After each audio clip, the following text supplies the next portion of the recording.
ফিরে এসে আসবে ফিরে বাংলাদেশে। আসসালামু আলাইকুম।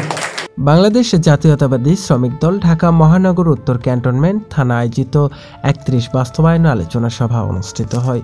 উক্ত অনুষ্ঠানে বিশেষ অতিথি হিসেবে উপস্থিত ছিলেন ক্যান্টনমেন্ট থানা বিএনপির যুগ্ম আহ্বায়ক তালহা আবরার, মোহাম্মদ রানা সোহেল যুগ্ম আহ্বায়ক ক্যান্টনমেন্ট থানা বিএনপি, ক্যান্টনমেন্ট থানা শ্রমিক দলের সভাপতি মোবারক হোসেন, ক্যান্টনমেন্ট থানা শ্রমিক দলের সদস্য সচিব দেলওয়ার হোসেন।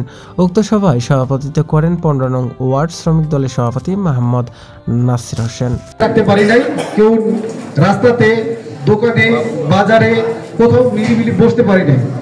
তো আমাদের এই বিগত ১৬ বছর ১৭ বছরের আন্দোলন কিছুটা বাস্তবায়ন হয়েছে এই ফ্যাসিস্ট হাসিনা পলায়নের মাধ্যমে। আমাদের কিন্তু এখন আন্দোলন শেষ হয়ে যায়নি।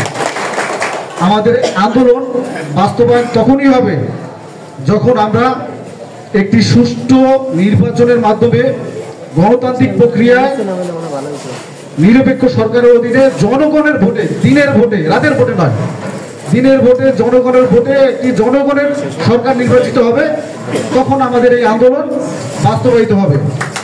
এবং আমাদের এই যে ৩১ দফায় কিন্তু ৩ নম্বর দফাটিতে এই কথাটাই লেখা আছে।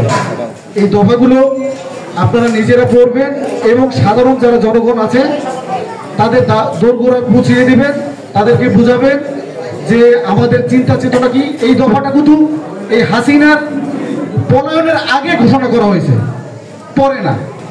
যেমন আমাদের দলের প্রতিষ্ঠাতা শহীদ প্রেসিডেন্ট জিয়াউর রহমান ১৯ দফা ঘোষণা করেছিলেন, তার মধ্যে ২-৩টা দফা ছিল কাজের বিনিময়ে খাদ্য, আজকে যে দাবিখা বলি আমরা খাল কাটা, কাজের বিনিময়ে শিক্ষা।